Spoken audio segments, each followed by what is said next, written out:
Hello everyone, this is Kian. I am currently at London Gatwick Airport North Terminal. Today I'm flying to China. If you have come across my channel in the past, last year I posted a video of my experience flying Air China from London Heathrow to Qingdao via Beijing. And today I'm flying another Chinese carrier, China Eastern Airlines, from London Gatwick to Shanghai Pudong Airport. And at Pudong I will be taking a short-haul flight to Qingdao. This is my very first time flying China Eastern Airlines on a long-haul route. Last year, I had a very brief experience flying with them to Vietnam, and it was pretty dreadful, and I felt it's even worse than Air China, so I have zero expectation on this flight to Shanghai. In this video, I'm sharing my experience flying economy class, as well as the lounge experience at Shanghai Pudong Airport, because China Eastern Airlines lounges are part of the Priority Pass network. Let's get on the way. China Eastern Airlines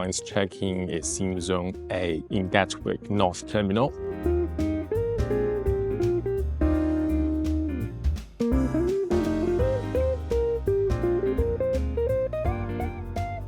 A separate SkyPriority queue is available for SkyTeam Elite Plus members as well as SkyTeam Elite. I have access to the SkyPriority queue thanks to my Virgin Atlantic Silver status, which is equivalent to SkyTeam Elite. I'm now through security. The check-in and security were both very efficient. The check-in was very empty anyway. There was no one waiting, and then the security was quite empty as well. After playing around in the app, I found out it's possible to track checked bag details. It's not available in the English version, as the English version of the app is really basic, so it's not very friendly for people who cannot read Chinese. To track the baggage in the Chinese version of the app, so I just need to do this. Baggage tracking is this option. It links to the WeChat version of this app. So it's actually quite fast to get the baggage details. Anyway, I just need to input my second leg of my journey, which is the flight from Shanghai to Qingdao. And then the flight will be tomorrow. I can scan my luggage tag. So it's scanned, and my ID number. Verification as a human. And now it's here. So here it says the details of my checked bag. And yeah, so this is checked in, and here is in transport. The flight hasn't departed.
降时，请从这个防风梯姿势，直到飞机完全离开。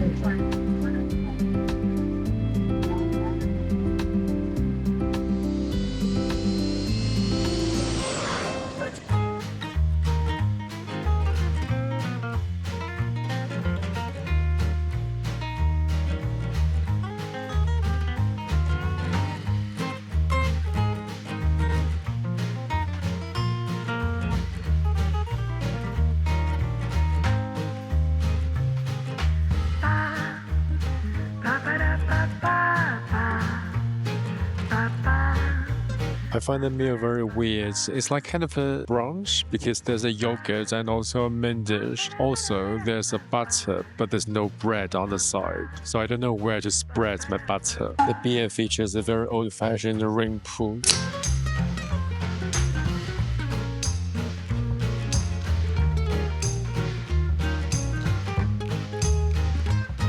Very dangerous. A beautiful ring.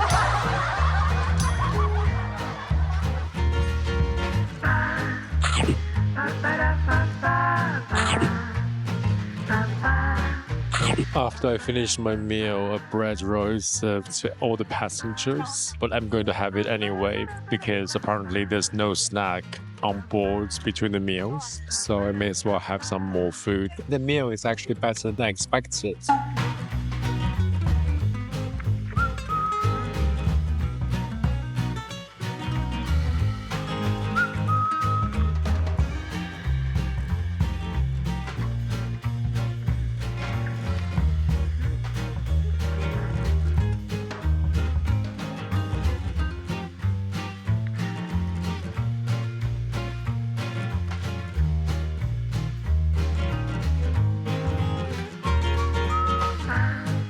It's very clean.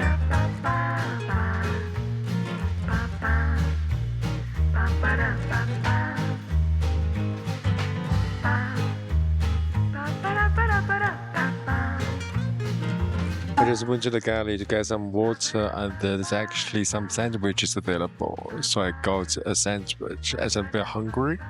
Cheddar is very thick and tastes like those pre-made sandwiches from supermarkets. Pretty good actually.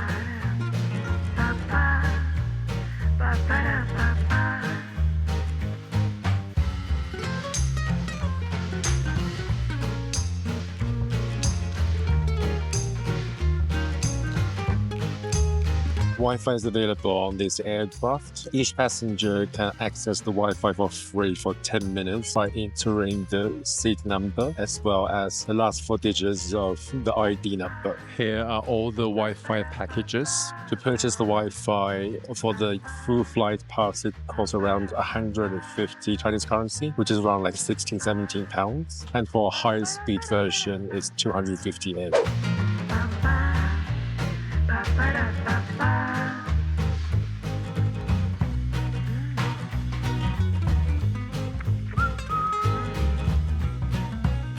The options for breakfast was a fish rice or chicken noodles, but by the time the trolley reached me, the only choice remained was fish rice, and that's what I wanted anyway, so I was quite lucky. I shamelessly asked for 2 bread rolls. Because I'm quite hungry, breakfast was only served 1.5 hours before landing, so there's quite a long gap between the 2 meals.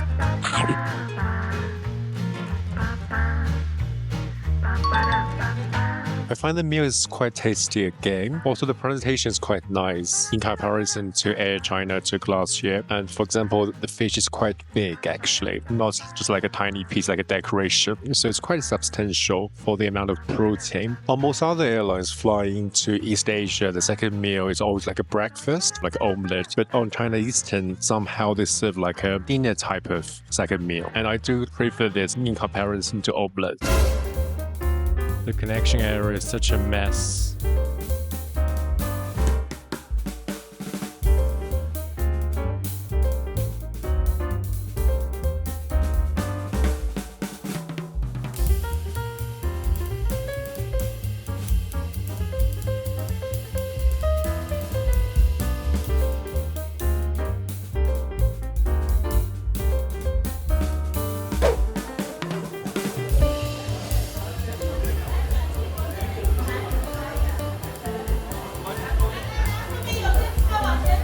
After a very pleasant flight and a very chaotic connection, I'm finally sitting in the China Eastern Airlines lounge. So the lounge of China Eastern Airlines is famous for the MU noodles. So in Chinese, it means China Eastern Airlines, that's bowl of noodles. But the English translation is called MU noodles because MU is the code for China Eastern. The noodle bar is on the right-hand side, and on the left-hand side is a buffet. I'm just going to take a few items. The hot food here is very Chinese. So this is the noodles. And there are some side dishes I picked. I think Western options are more limited to continental breakfast, like croissant bread. And I think there's like a chicken sausage, which didn't look really good. That's why I didn't pick any.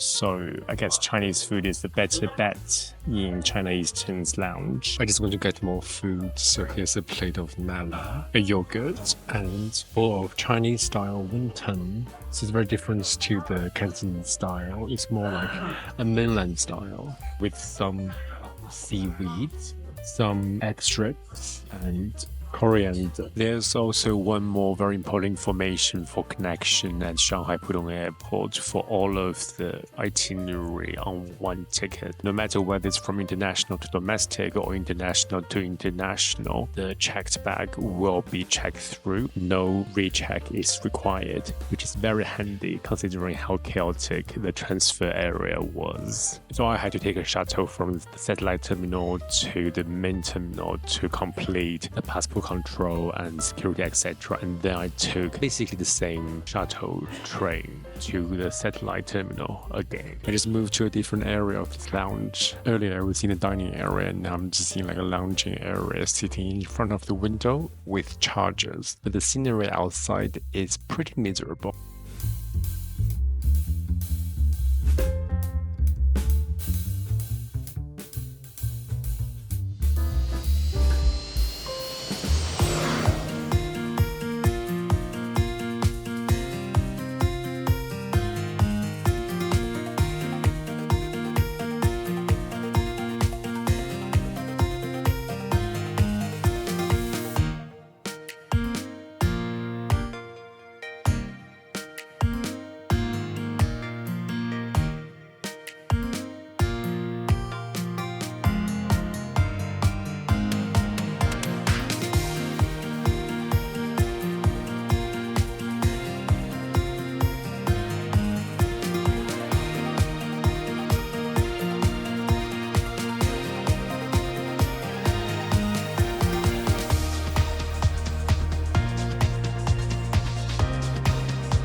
After 2 smooth flights, I have arrived in Qingdao Airport. I think my experience with China Eastern has been pretty good. I guess the only downside is the entertainment system is quite lacking some contents, but otherwise it's all good. I don't use those systems anyway. I hope you enjoy watching this video, sharing my experience flying China Eastern Airlines, and I hope it provides you with some insight with the connection in Shanghai and also their lounge. If you enjoyed the video, please do like and comment below letting me know some of your experience traveling with Chinese carriers, and please subscribe to my channel. Thanks for watching.